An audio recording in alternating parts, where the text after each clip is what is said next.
From the nation's capital, this is the Fly Fishing Consultant Podcast with your host, Rob Snowhite.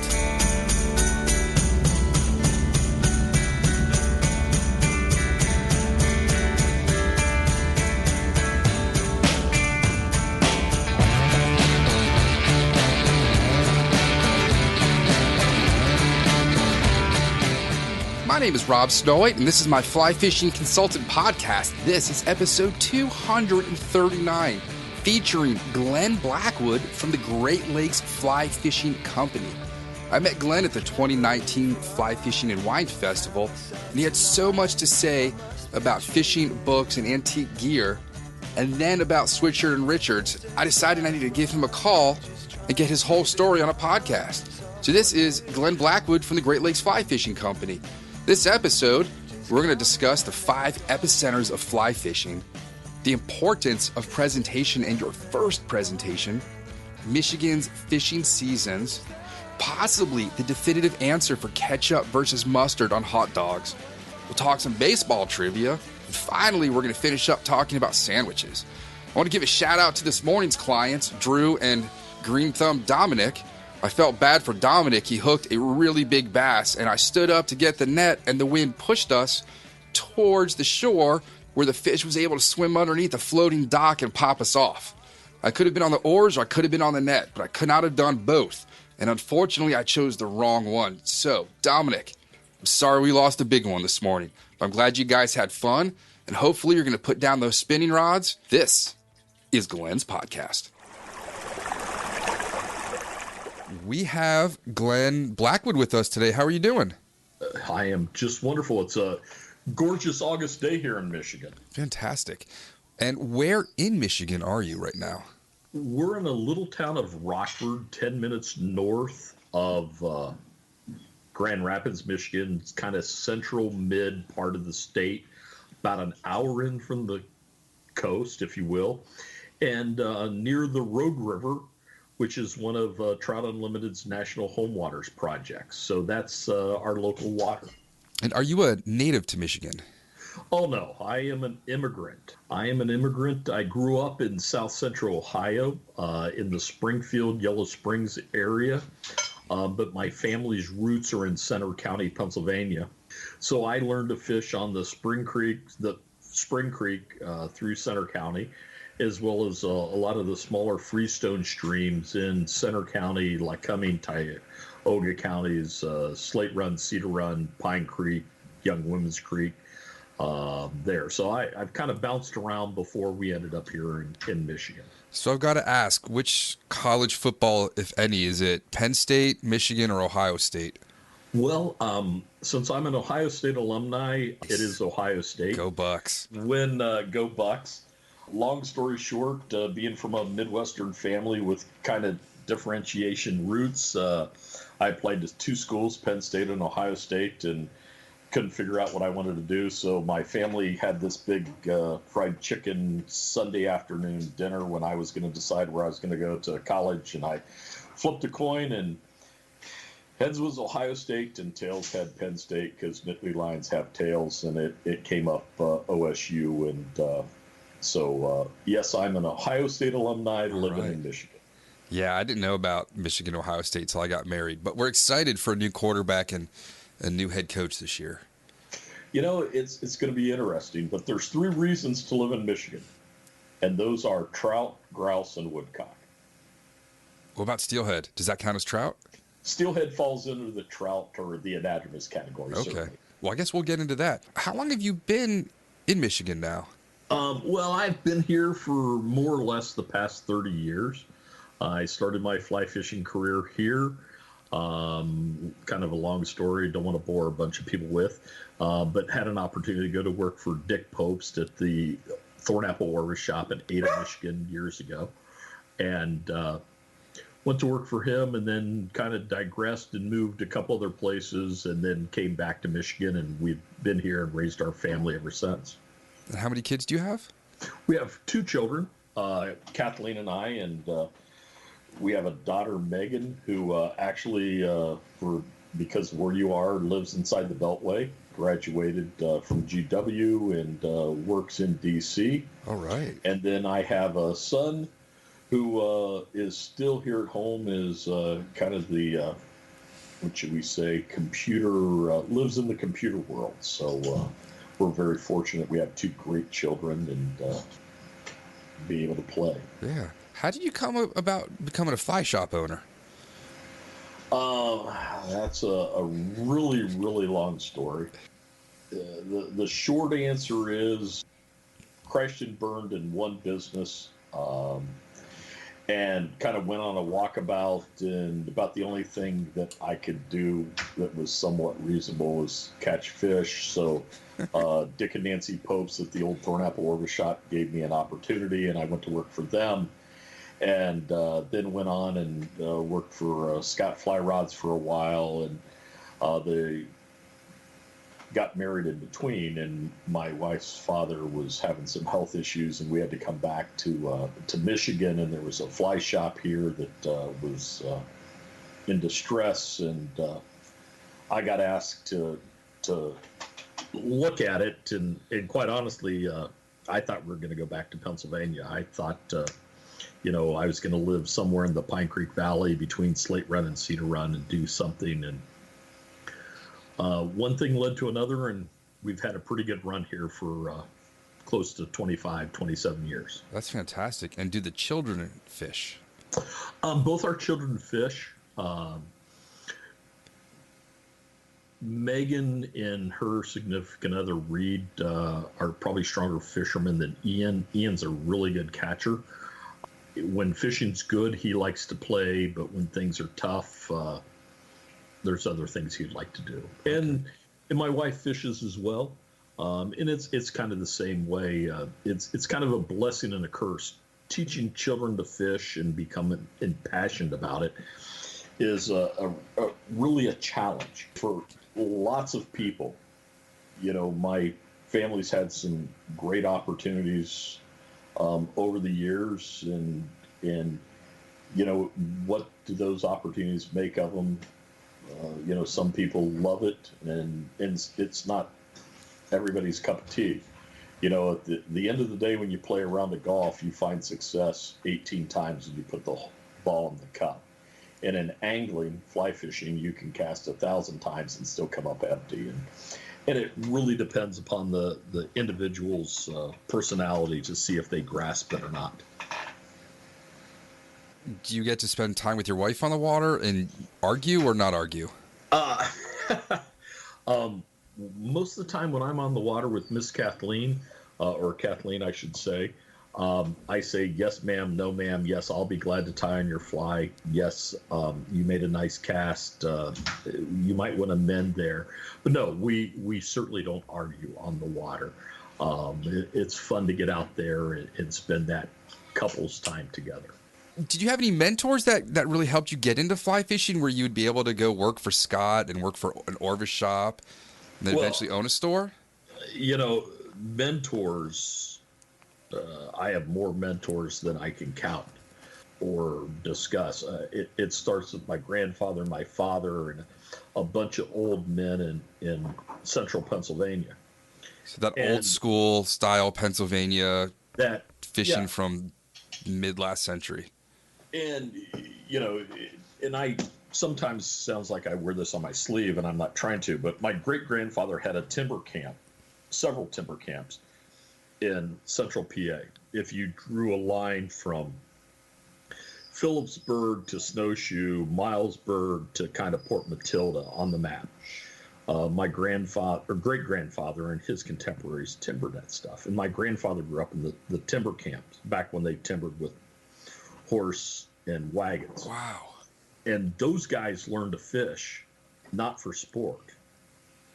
They learned to fish for sustenance. They learned to fish because they had to feed a timber camp. And in the little town where my grandparents grew up, the train ran up the valley and down the valley several times a day. And if you were of the female gender, you got a train ticket to school both ways. And if you were of male gender, you got a ticket one way, and you could figure out, did you want to ride the train to school and walk home, or vice versa. And my great uncle or my grandfather, my great uncle Gibb and G. Harold, the names don't matter, but all of these guys, they had ride the train to school and they'd hunt and fish their way back down the Alleghenies, the Bald Eagle Creek, on the way home. So they learned to fish and were really good fishermen. What sort of gear did they have back then? Oh, long cane poles and braided black lines and apothecary corks and hooks. Wow. And that. And that stuff still worked back then? Oh, it still works today. Yeah. I can tell you, fish. Nothing's really changed except we try and make it more modern. But anyway, so they really learned how to fish, and they learned how to fish those creeks. So I had those mentors. And then growing up as a boy, as my grandfather became a fly angler, my grandmother's best friend was a lady by the name of Mrs. Wild. And her back porch, or her backyard, butted up to George Harvey, the famous Penn State guy, professor's house. And my grandmother didn't drive, so every time we went out there to visit on vacation or spend time, and we went to go see Mrs. Wild would call Mr. Harvey and say, hey, can you take care of this young kid, because he's bored out of his mind. He doesn't want to sit here and listen to his grandmother and I quibble. And so I was very fortunate to spend time in Mr. Harvey's fly tying room. And through him, I met Joe Humphreys and Charlie Meck. And then I went to work for Dick Popes, which led me to meet Carl Richards and a plethora of other people, Gary LaFontaine, Mike Lawson, Kelly Gallup, from being here in Michigan. I've been very, very fortunate, not sound like to name drop, but to be around some incredible anglers and learn a lot from them. So you really were brought up with a lot of very well-informed anglers. Well, certainly, I don't want to say well-informed anglers. I want to say really skillful anglers. Some of them were well-informed. But you have to understand that I grew up at a time when we didn't know a lot of the things that we know today, and a lot of the things that we take for granted. I had great mentors and these old guys that knew how to read water and how to catch fish, whether they did it with salted minnows or worms or nymphs or flies. But as true fly anglers, they may not have understood the whole picture. And that whole picture really was revolutionized in my mind when Dr. Carl Richards and Doug Swisher wrote Selective Trout, taking nothing away from Mr. Harvey and Mr. Humphreys and Charlie Meck and that Pennsylvania Marinero, that Pennsylvania limestone school. That's when the world started to change and people began to really understand what insects and hatches and spinnerfalls and emergences and emergers or nymphs were all about. When did that book come out? Selective Trout, I believe, came out in 1972. I should know that off the top of my head, and I'm thinking it's 1972. But here's, again, those that may have met me know that I'm long-winded and I talk a long way around the bar in the stories. But my grandfather was a really intelligent individual. He was a heck of a lot smarter than I am. He was an aeronautical engineer for the federal government. I mentioned that he grew up in lumber camps. And when he was a little kid, the very first airplane flew across Center County, Bellefonte, the county seat, and they took all the kids out to see it. This is kind of the turn of the 1900s. And he was so enamored by this airplane flying over Center County, Bellefonte, Pennsylvania, where Spring Creek flows right through the city. If you ever get there, you go there and put money in the little fish pellet thing and feed the fish and watch how they react to drifts in there. It's a really educational aspect. But anyway, he became an aeronautical engineer with the federal government and went to Carnegie Mellon, Wow. Carnegie Mellon at that time, which is now Carnegie Tech. Ended up at Wright-Patterson Air Force Base in Fairborn, Ohio. That's how our family ended up in Ohio. Long story, but always went back to PA. But as a little kid, I can remember, because he was a smart guy, he always fished a semi-spent female Adams. Now think of this fly. It's not a traditional Catskill upright wing Adams. It's not a spent Adams.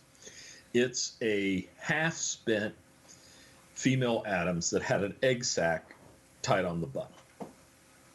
The hackle wings out 3/4. And he always fished that. That was his go-to fly for everything. He adjusted sizes, but that was his fly. And all of a sudden, he read Selective Trout, and he brought that book to me and said, you have to read this, because for the first time in his life, he understood that there were duns, and then they went into the trees for 2 days, and they morphed, and they became spinners, and they came back and they mated, and the spinners hit the water, and understood the life cycle. Up until that time, it hadn't been talked in layman's terms. And through his own, Kentucky windage or trial and error, whatever you want to call it, he fished a half-spent Adams. Why? Because it was not all the way up. It wasn't all the way down. It was in between. There was an egg sac on the back for whether it's a honey spinner or a sulfur spinner or whatever you want to fish. He was just trying to come up with what I say multiple triggering aspects. And all of a sudden, he understood it. And once Swisher and Richards wrote Selective Trout, then the door got opened up to all of that. I'm pontificating about books here, but You own a bookstore. I expect you to. well, I own a fly shop that we have 4,000 fly fishing and wing shooting books, and I know a little bit about angling literature. But once that opened up, then that was the emphasis for hatches. It was the emphasis for LaFontaine's caddis flies. I mean, that's the seminal work which Nick Lyons published when he was with Winchester Press. That was the seminal work that really opened up fly fishing to get to where it is today and everything that's come past that. I don't know if I answered your question or not, or just went off on a tangent. No, not at all. And that was where the term match the hatch was born. Well, Match the Hatch was written by Ernest Schwiebert. Here's an interesting side note, and I am not putting myself in these categories, but both Ernie Schwiebert and Carl Richards graduated from The Ohio State University. Schwiebert wrote Match the Hatch. He was originally from Chicago. His father was a traveling salesman. In the summer, he would travel northern Michigan on a sales route and let Ernie, Mr. Schwiebert, fish. And he actually wrote Match the Hatch while he was an undergrad at OSU. That's impressive. Trivia that you may not care about, but it's here anyway. How was the reception of Swisher and Richards? Swisher and Richards is the way that it's in print. It's the best-selling fly fishing book of all times, or it was at one time. It really brought technical angling books to light, as did their other books. Fly Fishing Strategies came next, tying Swisher and Richards flies, which their fly patterns are a whole nother discussion that you can go into. They're low riding, no hackles, and other things. Who's the four-legged friend joining us tonight? Well, I think that was Laurel, our 12-year-old English Springer Spaniel, field-bred Springer Spaniel that we'd gun over in the fall. And there's a black cocker around here named Bosco as well, who's an English Cocker Spaniel that hopefully they won't disrupt us too much with barking. They're better than my kid interrupting us. Both bark, though. Yeah. How long was there a change in the flies available at a certain point after this book came out? When did people start tinkering with their patterns to look like the stages in the life cycle of a mayfly, caddisfly, stonefly? Well, I think if you look at fly pattern design from a historical perspective, and when we think of dry flies, and it comes from England to the Catskills. And I can go off on a tangent, but I look at there's basically 5 epicenters of fly fishing in the country. The Rangeley Lake Maine region carries Stephen flies, Landlocked salmon flies, the Rangeley Lake region. There's the Catskills and the great Catskill flies that were tied by the Darbys and the Deddies and Art Flick and Tallur and Paul Jorgensen and Lee and Joan Wolfe and all the people in that region. Then there's the Pennsylvania limestone flies, the flies that Marinero talks about, the thorax flies that he writes about so eloquently in Modern Dry Fly Code and in The Ring of the Rise. And the Charlie Fox, Ed Shank style flies, or those Pennsylvania Spring Creek flies. And then there's the West Coast Golden Gate Bridge kind of casting epicenter that we have there. And then there's Michigan. And what is different is, even though our rivers are similar to the Letort and Spring Creeks in style, we don't have the riffles. We don't have the topography, the broken water. So a really heavily hackled Catskill style red quill or Cahill or wolf pattern is too high in the water column for our flies, for our fish here, because we have very tabletop water in the Asable, the Manistee, the Pere Marquette, the Rogue. We don't have a lot of gradient because of our topography. Is that because it was all glaciated when they retreated? Exactly. It just carved it? It was carved out. It's flat. So Swisher and Richards, with their no hackle pattern, looked at a very flush body style and duckquill wings. Their paradrake pattern being an early parachute style pattern. Their wiggle nymphs showing movement in their nymph patterns. And this all came from research on the Rogue River, here in the town where I live, because both Carl and Doug lived here, as well as on the Asable and streams out west, especially the ranch area of the Henry's Ford. A lot of the early snow hackles that were tied, that were sold commercially at Gates Asable Lodge, bought by Cal Gates, was tied by Mike Lawson and Renee Harrop. That's another little piece of trivia a lot of people don't know about, because Doug and Carl fished out there as well. But they started looking at where that body floated in the water column. And because we didn't have riffles or broken water or turbulent water, we didn't need those really heavy hackled flies like you may need on a Catskill stream or on Slate Run or Cedar Run of turbulent Freestone stream in north central Pennsylvania, or other places in the east. Or think of flies of the west, a humpy or a double humpy, or those big heavily hackled flies for that heavy fast moving water. And Carl and Doug really brought those sorts of things to light in their books. What was your reaction the first time you read their books? Just mind blown? I can remember as a little kid. Again, you have to understand that in 72, I would have been like 9-10 years old, okay? And I'd been fishing for a while.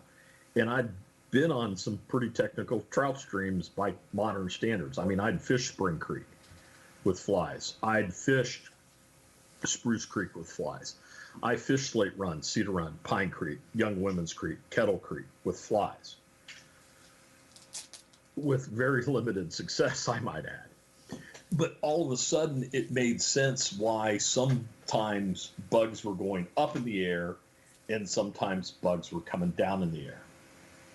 It made sense why you could see a fish rising and he wouldn't eat the fly that you put over him because the fish was eating emergers. Now, maybe my presentation, and most likely it was pretty bad. The fish wasn't going to eat that fly anyway. But all of a sudden it made sense. And it made sense, and I talk about this today, flies are just like a vegetable garden. Here in Michigan, early season, we have black stoneflies and Hendricksons, okay? What do we eat early season? We eat asparagus, because that's the fresh produce. And then we have cherries and blueberries, and then we get tomatoes, and then we get peaches, and then apples. And the produce goes through the year, and the hatches are the same way. And if you look at it that way and explain to young anglers or novice anglers that way, they begin to understand why, a Hendrickson's not going to work in August and a hopper's not going to work in April. Most of the time. So you can avoid carrying all sorts of unnecessary flies throughout the year as well. More room in your box. You can hedge your bet. I own a fly shop, so I like you to carry as many flies as possible and buy as many. But, all joking aside, most of the time when you go to the river, the fish are going to be feeding on a small handful of things. And you can get that understanding many, many ways and much easier today than you could when I was a little kid. So what are some of the modern flies now that you use throughout the year in Michigan that you sell? Modern flies that I use. Or historical? Historical flies. Any flies, what are some of the traditional, maybe that's the right word, hatch matching favorites? Well,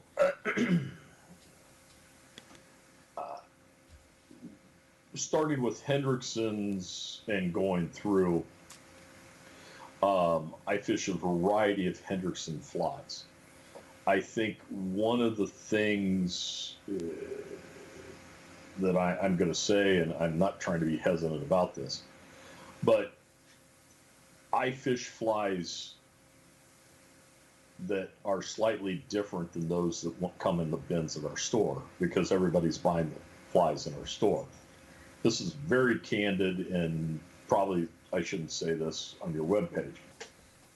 The flies that we sell in our store that are tied by local tires that are very good, that catch fish, that's okay.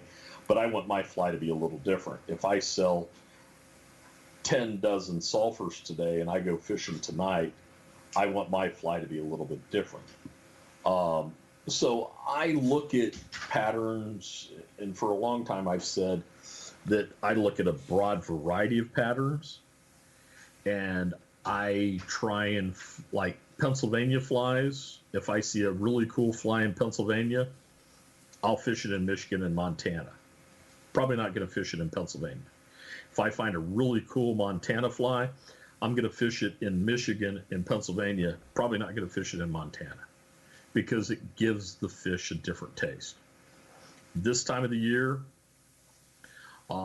Russ Mowry, who was an old tire up in the Pine Creek, Slate Run, Cedar Run area, tied a fly called the Slate Run Ant.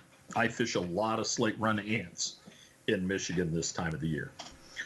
Go see Tom and Deb Finkbinder at the Slate Run Tackle Shop. They stock them there. It's a great pattern. It's a really cool attractor pattern. So I do things like that.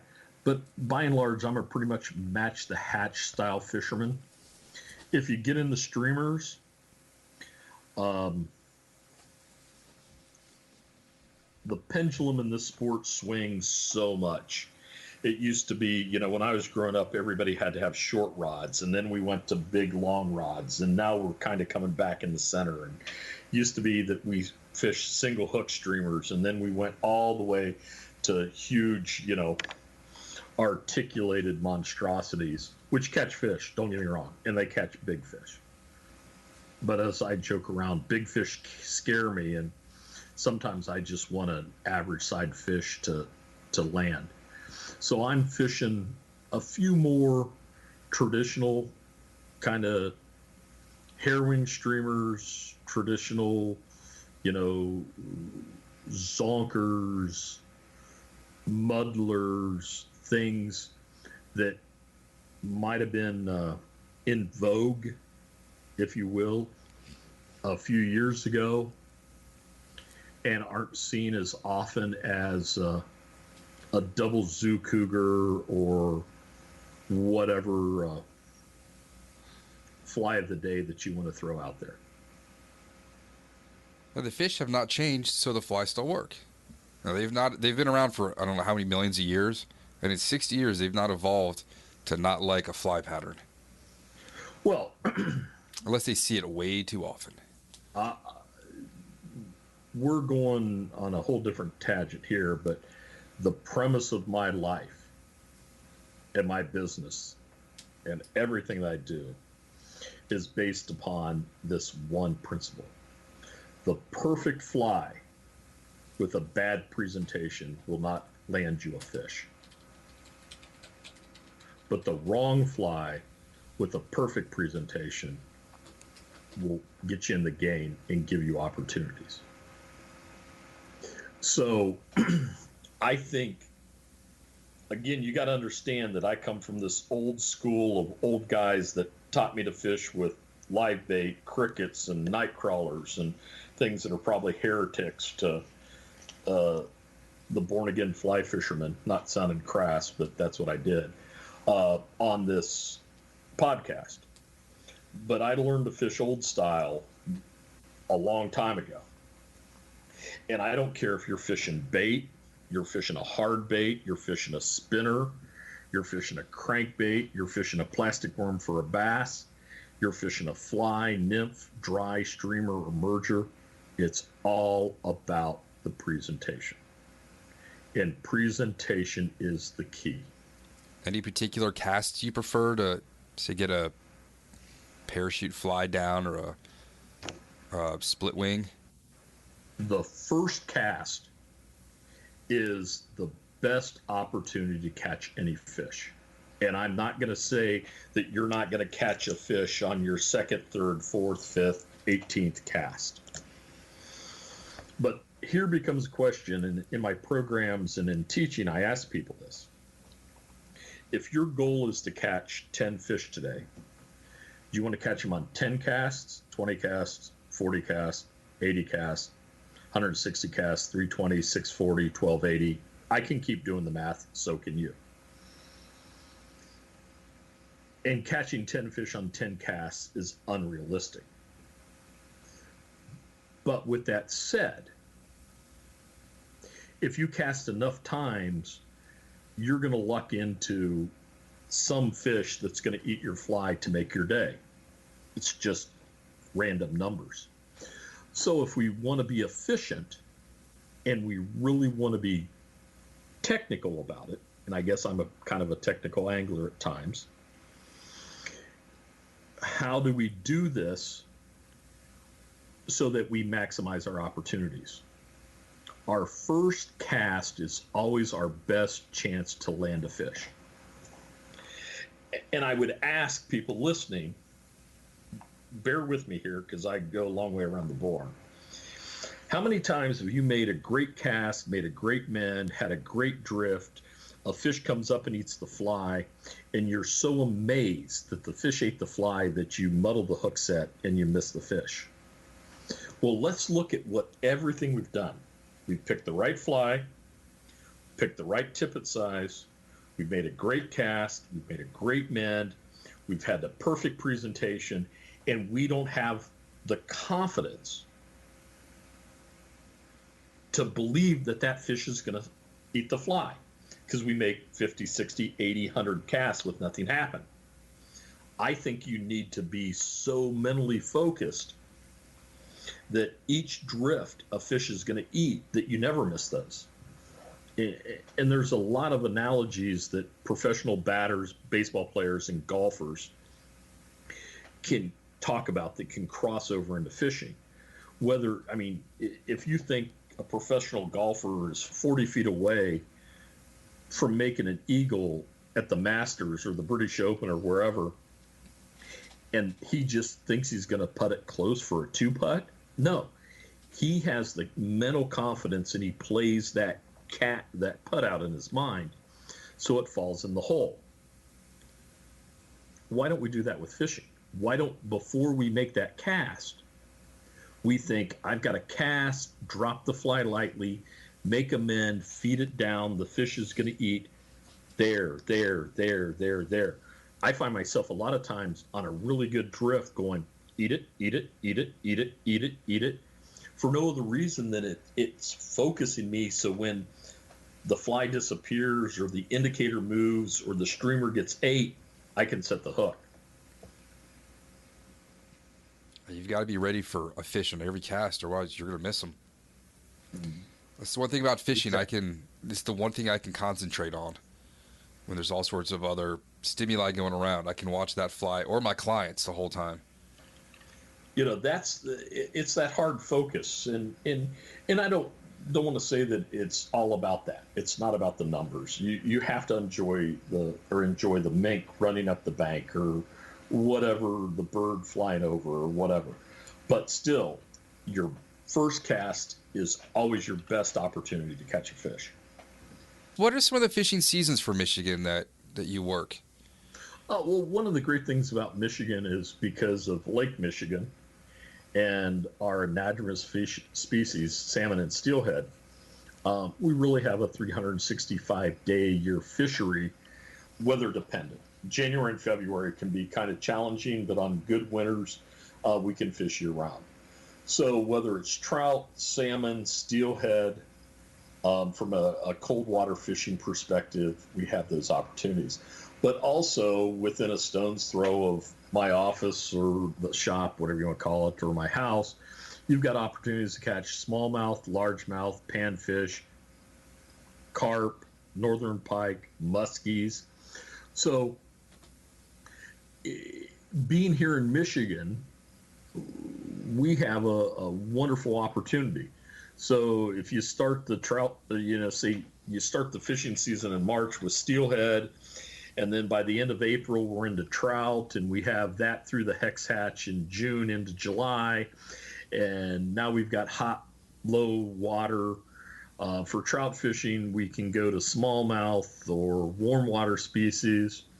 And in a couple weeks, we're going to start seeing king salmon, followed by fall steelhead, and the whole gamut goes again. Not to mention the carp fishing that Lake Michigan has to offer, that rivals bone fishing anywhere in the East Bay, West Bay of Traverse City, Wilderness State Park, in northern Michigan on the flats of Lake Michigan are just stunning. Beaver Island's another place, and inland lakes galore if you want to catch warm water species, like I said, largemouth, smallmouth, pike, and muskie. Now, how does the weather affect? Do you get the lake effect weather that far inland? Where we are, we're about an hour in from the shore, or the coast, if you will. So in the wintertime, we certainly have lake effect here, and lake effect certainly can affect us. When you live in Michigan or any place in the northern climate, you really can't complain too much about it. Like I said, there's 3 reasons to live here, and that's trout, grouse, and woodcock. And from March through the first part of December, it's a pretty spectacular place to play outdoor. So February can be a little challenging, I'll grant you. I'm not much of an ice angler. But if you like to ice fish, January and February, those guys are all over it. So I've never seen a woodcock in the wild, and I was told that's because I need a dog to point them out to me. Well, to point them out or flush them. Yeah, I've never spectacular birds. I've got woodcock feathers that my buddy Ira shot somewhere and brought them for me. Oh, they make great soft tackles. They make great soft tackles and some winged wets. You can do a lot of stuff with game bird plumage. And I'm a big fan of soft tackles. When I see a really good soft tackle, the last best one I ever saw was from the Angler's Covey in Colorado. And my buddy Justin had it, and I just had to sit down and look at it. It was a natural piece of art. I should have taken it and swapped out a cheaper one for him to see if he noticed. Well, you know, all flies. Flies are certainly artistic and good proportions, no matter what it is, whether it's a streamer or a nymph or a dry fly or a soft tackle. But the diminutive nature about soft tackles are really, really cool with that sparseness of whether it's a starling plumage or a grouse or a woodcock or whatever. And they're very effective in the right applications. Where would you use a soft tackle up there? What are your patterns? I like swinging flies. I typically fish soft tackles in a pre-emergence setting, and a pre-emergence setting in close proximity to a riffle, being that a riffle is the grocery store for a trout stream. So that's where the bulk or the abundance of insect life is going to be. And those insects, immature nymphs, if you will, are either going to be swimming towards the surface to emerge or in a pre-emergence drift, drifting downstream. So I would fish those, a tandem of flies, say a partridge in green or a partridge in yellow. Sulfur time, I fish a lot of partridge in yellow. In those pre-emergence times in some of those riffles where the fish may not quite be up on the surface, there may not be abundance of bugs on the surface, one or two are popping, but the fish are starting to look up and maybe in that transition zone, if you will, from below the surface to a couple feet down. Do you have a special, particular favorite bird you will use for your soft tackles and any particular pattern? You use the partridges, and a lot of people don't fish. I mean, that's a classic wet swung fly. That's partridge in green, partridge in orange is a classic, UK or English style of soft tackle or wet spiders. Fly. Spiders come into that category. They have a little more hackle to them. Because I'm here in Michigan, I tie with a fair amount of rough grouse feathers, as well as woodcock feathers that we mentioned. I also like starling feathers because of their dark iridescence along those ways that add something, I think, to especially darker bodied flies. And I actually tie some bigger style wet flies or soft tackles for brown drakes and gray drakes, where I'll step up and actually use a brown or a gray hen hackle. Now these flies are a little more heavily hackled than your traditional soft hackle will be. But fish those in bigger, heavier water situations. Say gray drakes on the Muskegon. The Muskegon River is a big flowing water. Or on the deeper, bigger, heavy water with the Manistee or the lower Ausable. So of all the rivers you've mentioned, I think the only one I've seen and actually been to is the Pere Marquette. Mm-hmm. That may have been one of the coolest looking streams I've ever come across. It was absolutely beautiful. I think the whole west side of the state of Michigan, and I'm taking nothing away from rivers on the east side because the Ausable flows to the east to Lake Huron. Because of the glaciated nature of the west side, the timbering that comes into the west side, those rivers are really special. The Little Manistee, the Pere Marquette, the curves, the nature of that. The way that they're both the Little Manistee. Well, the Little Manistee has a dam way down, but the Pere Marquette's undammed is really special. And then when you put to the fact that the Pere Marquette in touting Michigan here, the Pere Marquette was where the first successful brown trout planting was in the United States. It makes it a pretty historically special place. Think about that. The first successful brown trout planting in the United States was in the PM tributaries. Do you think any of those, there's still anything alive that could be related to those first ones? There has to be. There has to be. That's pretty historic. Call me sappy, call me naive, call me historical, call me whatever you want. But you're going to take that, and I'm going to go off on a tangent here. There's a little stream back in Pennsylvania. It was a creek that I caught my first fish on. And it's a wild trout fishery, okay? Now, it's a wild trout fishery now, but it's sometime there were fish planted in it. But I'm 56 years old. The dog agrees with you. Yeah. They're going to bark 56 times. Yeah. I'm 56 years old. And I can tell you that I caught fish in that creek since I was probably 4 or 5 years old. And my dad, who's now deceased, and his brother, my late uncle, caught fish in that creek. And my grandfather caught fish in that creek.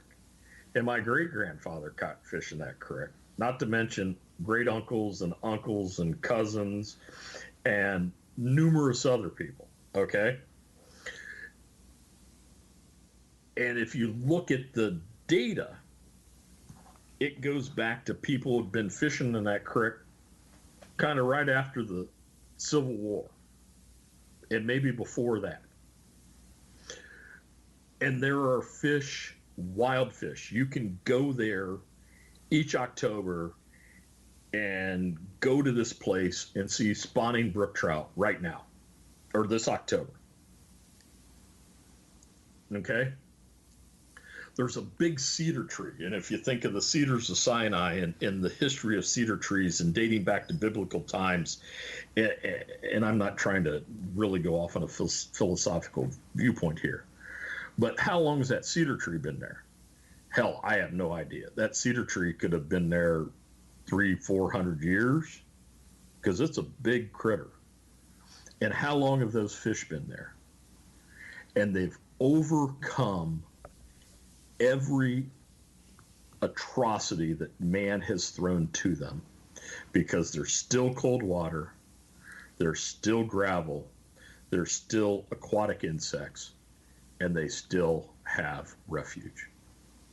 Wild creatures are the most tenacious things in the world.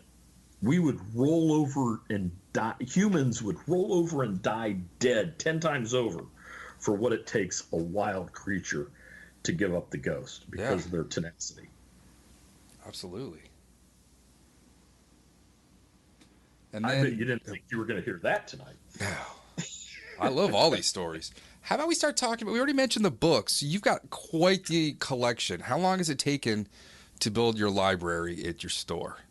The library at the store, there's 2 libraries in my life, my personal library and the library at the store, which is kind of inventory. It all goes back to my parents and my grandfather. When I was a little kid, my grandfather started buying me and my parents for birthdays and Christmas first edition sporting books. And that kind of went with me. I became a reader, and I kept buying books, sporting books, mainly fly fishing and wing shooting books, because those are where my interests mainly reside. And then when I got into the business, I saw an opportunity there so now we have close to 4,000 fly fishing and wing shooting books in our store, everything from $5 paperbacks to expensive first editions and everything in between, and we're kind of noted for that. What are some of the more common purchases? Is there a one book you've got to reorder multiple times? Well, in new book things, new books have a really steep selling curve, and then they, fall just as drastically. So the hottest book out right now in Michigan is probably John Osborne's Fly Fisher's Guide to Michigan, done by Wilderness Adventures Press. Fly Fishing the Apocalypse is a fairly hot book right now that just came out. The George Daniels books, from a technical perspective, certainly are good. Mr. Olson's new technical book has been a strong seller as well. If you look at historical things, we do really well with Robert Traver, John Volker, because he writes about Michigan and the UP, and he was a Michigan Supreme Court justice. Tom McGuane's things, A Living Silence, is certainly a very strong book. But it really depends upon if you're a technical angler and you want technical things, or if you're more of a lyrical angler and you want to read lyrical things. Another really strong book that is out is Tiger Country by Steve Bodio. It's kind of an environmental novel. It doesn't have a lot of angling in it. But it's a really cool environmental novel set in the Southwest that we're representing Steve on. And for years, Steve wrote the book reviews at Gray Sporting Journal, and it's kind of fun to sell his book. And I will say in the next week to 10 days, there's a new book coming out called The Gray Drake, which we're going to be representing. This is, I guess, a commercial here, that is a murder mystery focused around the Hex Hatch on the Asable River. And it's a pretty fun read. It's a very fun read. It traipses you all across the state of Michigan, and we're going to have hardback copies of that here in probably the next 10 days to 2 weeks. So that'll be a fun one to represent. Before I ask the next question, have you ever seen the hexes where they're so plentiful they have to use snowplows to clear? I've never seen when you see those shots, those aren't typically hexagenial limbadas. Not to sound really technical, those are the recurvatas, more the lake hexes. So what you see when you see like the roads in Detroit or the off of Erie, that where they need snow plows. No, I've never seen those. Is that because Erie's more shallow, that they're hanging out there? It's more shallow, and more it's muddy, more abundant of mucky silt, and there's a much more huge population. I've certainly seen it on the Asable, the Manistee, and rivers here in Michigan, where there are so bloody many hexes that you couldn't catch a fish if you wanted to. That's a bucket list thing for me to see. I would love to see that. Hexes are fun, but all spinner falls are fun. Hexes are fun, but and it's cool to fish the bowling ball size fish in the dark, but it's also really, and maybe I'm getting old, and maybe I'm getting tired, but if the goal of this sport is to fool the fish, and everybody has a different goal, but if the goal is to fool the fish, to get the fish to come and eat your spinner, does it matter if it's a 12-inch fish or a 20-inch fish? Because you've accomplished the same thing, especially with wild fish. and that may sound really silly, And I've been blessed and fortunate that I've caught probably my fair share of big fish, or good fish, should I say. But there's something cool about watching a fish eat your fly in the daylight versus just hearing a fish galoosh and setting the hook in dark and going on a roller coaster ride. There's anything wrong with the roller coaster ride, but it's all about expectations. And this lesson really got driven home to me a couple years ago. I like old stuff. You probably figured that out by now. That'll lead to the next section, but keep going. Anyway, this guy walks into the store and he's got this old 8-foot Phillipson fiberglass rod, and he wants to sell it, and I buy it. So it's this old 8-foot 6 weight fiberglass rod, and it's by modern standards, it's wimpy and flexible. It bends at the cork, and you can come up with anything. But I was going up north hex fishing. I said, I'm going to fish that critter.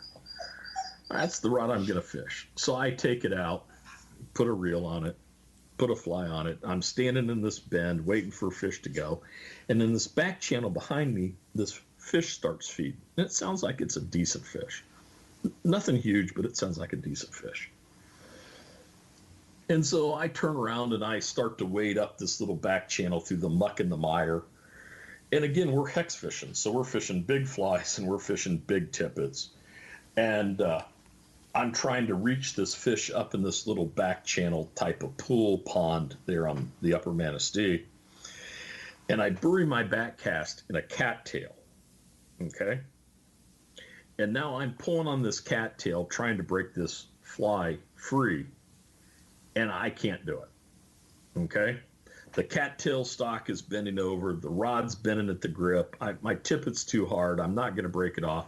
And I don't have any choice, but I wade back through all the muck and mire to get back, to take my hex off and go, this is really stupid. You're screwing around in this little back channel for a small fish. You need to be out here waiting for the good fish to go. And the good fish are going to go here pretty quick, and you can't be doing this. And about this time, this fish slashes again. Now, this is before it's dark. This is like 9:30, quarter of 10. Yeah, see, out here, that would be pitch black, but you guys are so much farther west in Eastern time zone. Oh, yeah. It's like when I fish in Pennsylvania on Spring Creek, by 8:30, it's dark. During June out here, we have light till 10:30. We get another 2 hours of fishing, but it's not as light as early in the morning. But anyway, I digress.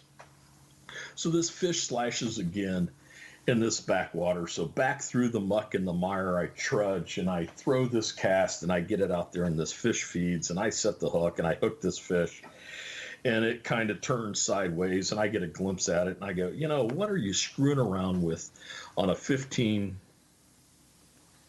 16-inch fish for? Okay. Yeah, because you got the big fish out in the main current behind you and you're screwing around. And all of a sudden, I see this fish again, and it's a brook trout. And it's a legitimate 15-plus inch. I'm not going to call it a 16-inch fish because it wasn't that long.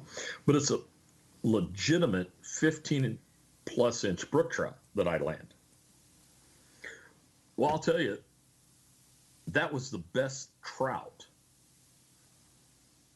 the best wild trout that I landed that entire hex season. I caught brown trout bigger, and I'm not trying to boast of that. But a 15.5-inch brook trout, I'm telling you, that's a pretty salty fish in Michigan. And with that rod. In Michigan's lower peninsula. And I was like trivializing it because, we're swinging for the fences, and if it's not X, you don't want to talk about it. And all these fish are special. Every fish is special. Especially every wild fish. Every wild fish is special. I don't care if it's a bluegill. Last I heard, there's nobody that's got a stocking program for bluegills in this country, unless it's private property. And bluegills, carp, smallmouth, all wild fish are special. We're going to chase some wild stripers in the morning here, which will be fun. Oh, stripers are cool. Yeah. And blues and albies, and they're all cool. There's nothing that we fish for around here are stocked. There might be some shad, but yeah, I've got all wild fish that we're chasing in the rivers and reservoirs. It's kind of nice. That's very special. Yeah, well, they do stock some creeks with trout, but I usually avoid those. So with all those books, do you have a special way to treat a paper cut? A special way to treat a paper cut? Yeah, I imagine you must get paper cuts with all those books. I try and be a little careful. Not really. I think I'd have to say if it's a bad one, Zap-A-Gap off the fly tying desk, That'll work. seals everything. So then you just can't read for a while. But they still make Zip Kicker? You would spray it right on the Zap-A-Gap and it would instantly harden. It was great for starting campfires. Yeah, I have no idea if they do or not. Yeah, we used to take that camping and spritz it on a couple branches and light it. And it would go right up. All right, so let's talk. You have antique stuff, which is another thing from the show in Virginia last January during the one snowstorm we got all year. I had to keep my wallet away from your display of reels. What other historic artifacts and gear and tools might you carry? Well, if you come into our shop, and it's just a menagerie, and it's a menagerie because of me. The right side of the shop is pretty much a commodity fly shop with Sims and Sage and Scott and Winston and Umpqua and SA and Rio and Fish Pond. And then the left side is where we hold the books, original artwork, and collectible and used tackle. And I really think there's a place in this world for recycling tackle and things. So if you walk in right now, not trying to name drop, but we've got an absolutely stunning Peter Corbin original painting that Peter did in 1980s. That's kind of a Catskill scene. We have a really large formatted Rod Crossman original oil painting that Rod did of a tributary to the Pere Marquette River here in Michigan, the Baldwin Creek. We have another little original brook trout piece by him. We've got Bogdans and Hardys, and we got a Dickerson rod for sale in the wood vein right now, a couple Leonards, some Wes Coopers, who was a Michigan builder.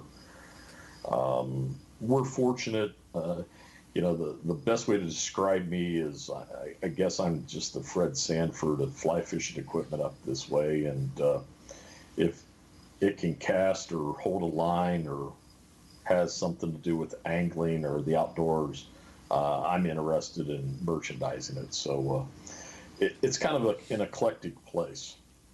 Do listeners need to swing by your shop with something, or can they call you and try and... You can call us 616-866-6060. You can go to our website, which is Troutmore, TROUTMOO.net. Or I'll fix it. TROUTMOOR.net, like the Moors of Trout and the Moors of Scotland.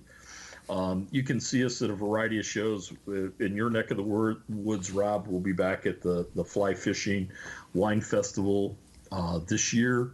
We'll be at Seaweed, the Southeast Wildlife Art Expo, in the Gilliard Center, the Michigan Show, and a variety of other shows around.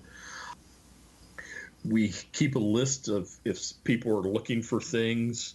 We keep a list of it and contact people that way, whether it's books or rods or reels. And I tell people that with the nature of our business, I could find something for you in 2 days, 2 weeks, 2 months, 2 years. You just never know what's going to walk in the door. I'm going to Atlanta this weekend to look at a really, really cool book collection down there that maybe an interesting opportunity in the future. You never know. But, we've got everything from wood rods to fiberglass rods to a 486 Sage XP, if anybody's looking for an old XP right now, two-piece rod, some old two-piece Winstons. Like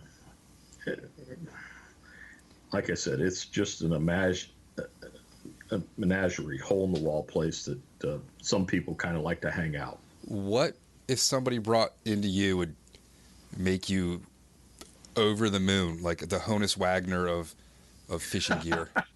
The Honus Wagner of fly fishing gear. Yeah, if somebody brought something in, would you just be like, what? Well, you can always say pie in the sky and things like that, and what would you say?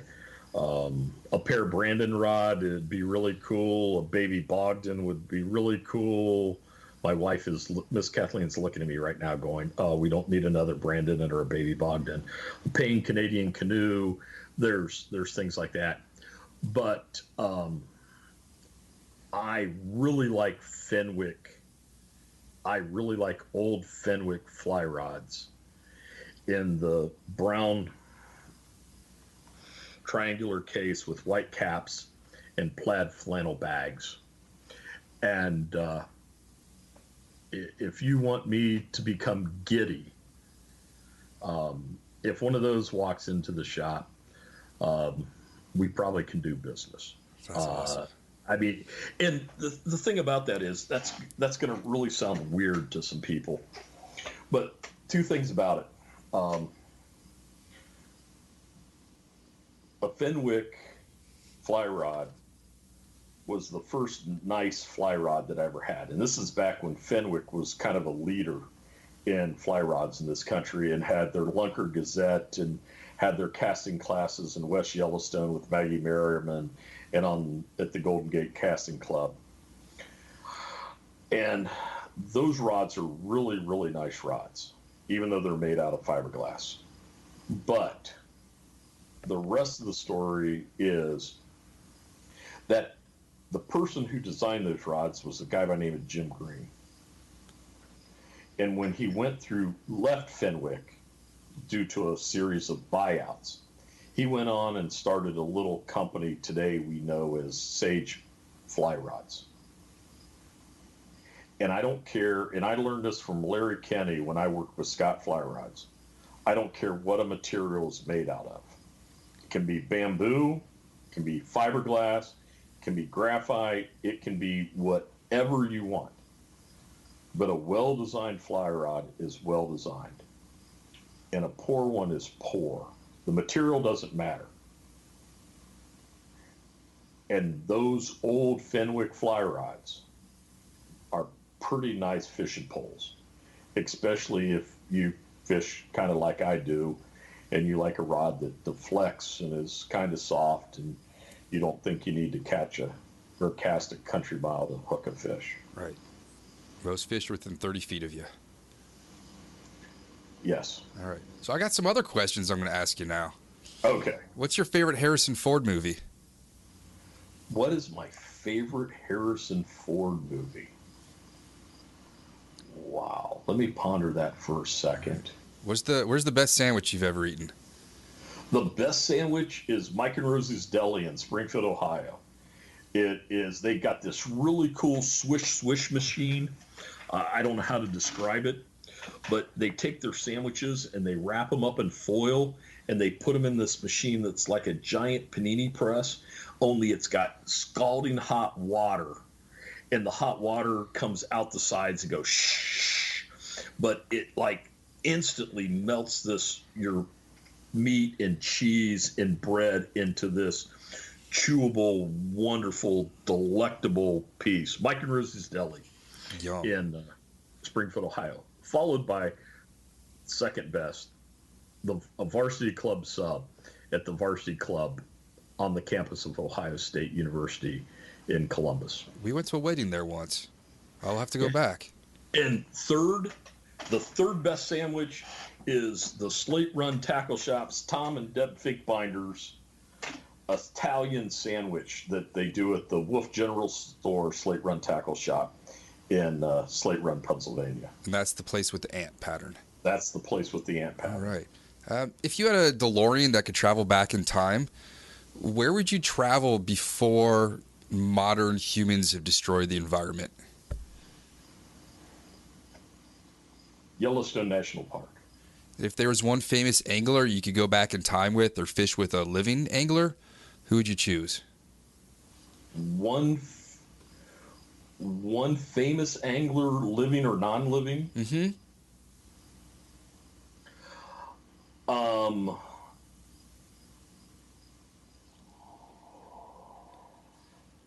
Lewis Reed. Not the singer. Not the singer. But that'd be fun. But no, Lewis Reed wrote an early book called Trout Stream Insects before Dick's Pope's Trout Stream Insects, and he really looked at insect life and insect activity in the early part of the 1900s. And I think he would be really interesting. Theodore Gordon, of course, would be spectacular as well, but I would say Lewis Reed. Okay. What's the worst place you've ever fished? The worst place I've ever fished.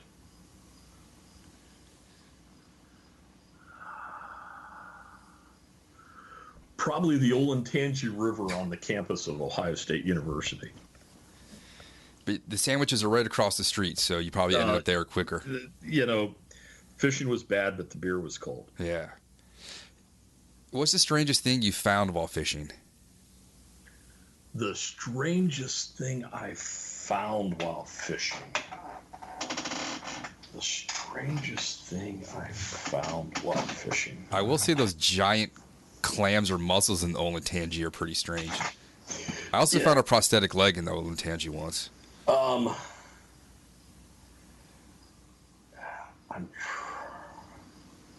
trying to think what the strangest, outside of the typical answers that it would be.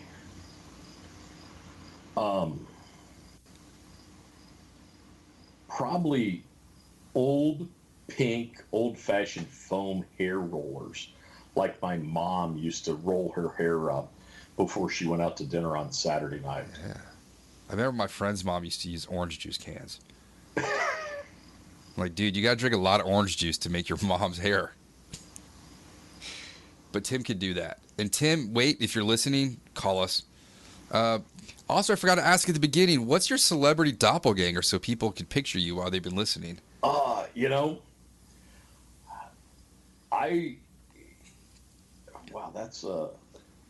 I would say I'm a slightly slender Santa Claus. Like Kris Kringle-y.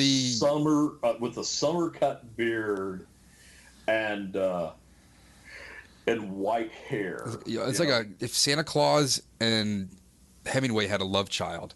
Yeah, I think, Hemingway, some people have said that, but I think a slightly slender Santa Claus. I'm like that slender Santa Claus in Rudolph the Red-Nosed Reindeer. Well, I'm a little heavier than the slender Santa Claus in Rudolph the Red-Nosed Reindeer, where his wife, Mrs. Claus, is saying, "Papa, you got to eat. Papa, you got to eat." Well, I've eaten. I'm just not quite there. With your age, this is not to be an ageist question, but are you right or left-hand retrieve? Both, depending upon what I'm doing and depending upon the tackle that I'm fishing. I would say I'm 55% left-hand retrieve, 45% right-hand retrieve. So if I decide to pick up a Hardy or a Bogdan or something that's a right-hand retrieve reel, I'm not going to fish it. I am not going to fish that reel because of the retrieve. Okay.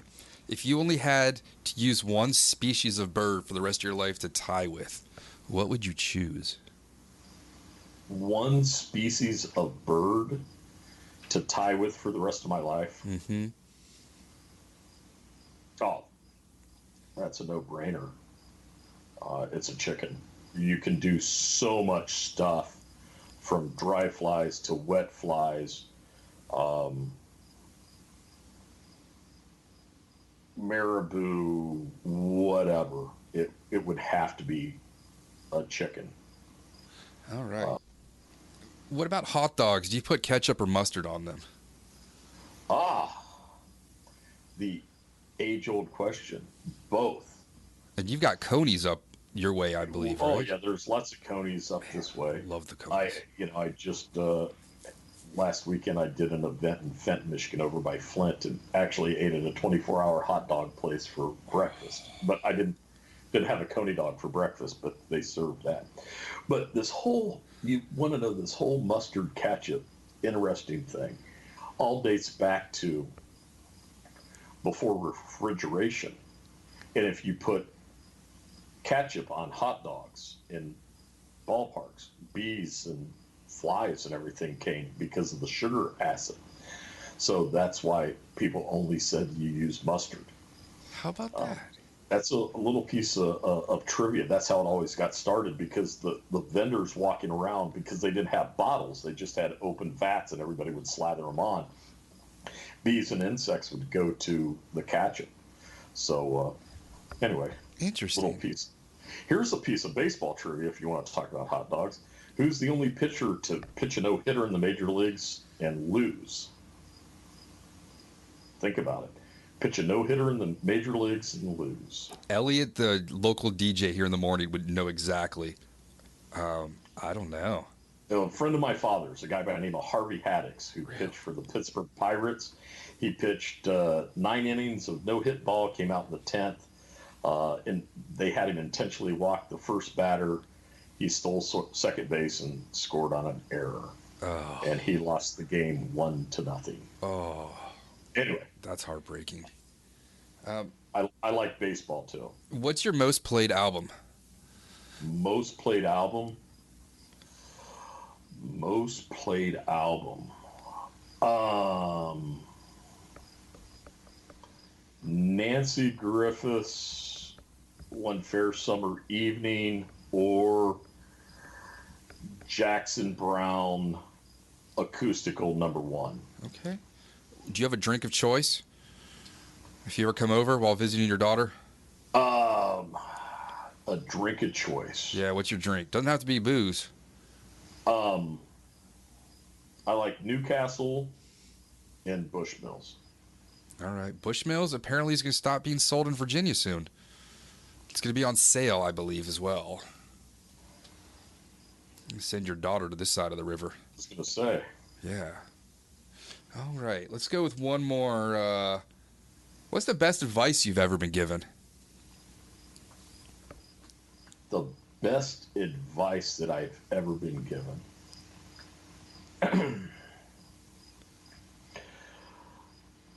Regarding business, when you run out of cash, they take you off the playing field. And as far as angling goes, my great uncle Gib always said that you set the hook 3 times. The first time because the fish ate, the second time to make sure that you hooked him the first time, and the third time to put the fish in the boat. There you go. All right. Any last words of advice for the listeners? Have confidence in what you do. First, never tie on a fly before you get to the river. You need to sit at the river for 3, 4, 10 minutes and get your river eyes and figure out what you're going to do. Catching fish in a trout stream or in a river is a lot like shooting a pool in a bar. It doesn't do you any bit of good to catch a fish or put a ball in on your first cast or on your first shot, or catch a fish on your first cast if you don't give yourself a leave and you can't follow it up and put the next ball in, because the person you're fishing against or shooting against is could run the table. Take your time and observe. Then tie in a fly. And tie in your fly and fish it with confidence. Well, let's leave it with that, Glenn. I appreciate the time this evening. I'm glad we finally got this done after January. It's been about, 70 degrees difference since the last time I saw you. Not a problem. Yeah. Hope it turned out okay. Absolutely. And let me know when you come down to D.C. And if not, I might come up. How far are you from Columbus? From Columbus, we're 6 hours. Crikey. That's how far we are from Columbus. Yeah. You forget how big this place is.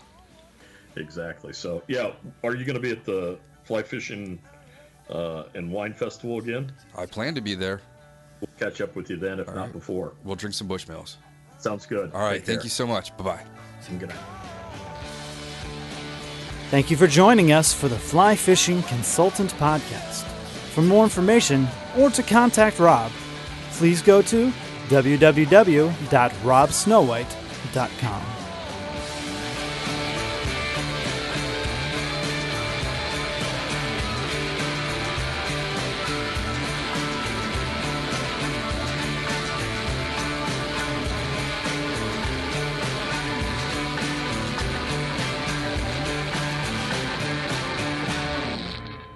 This podcast is brought to you by Freestone Productions at freestoneproductions.com.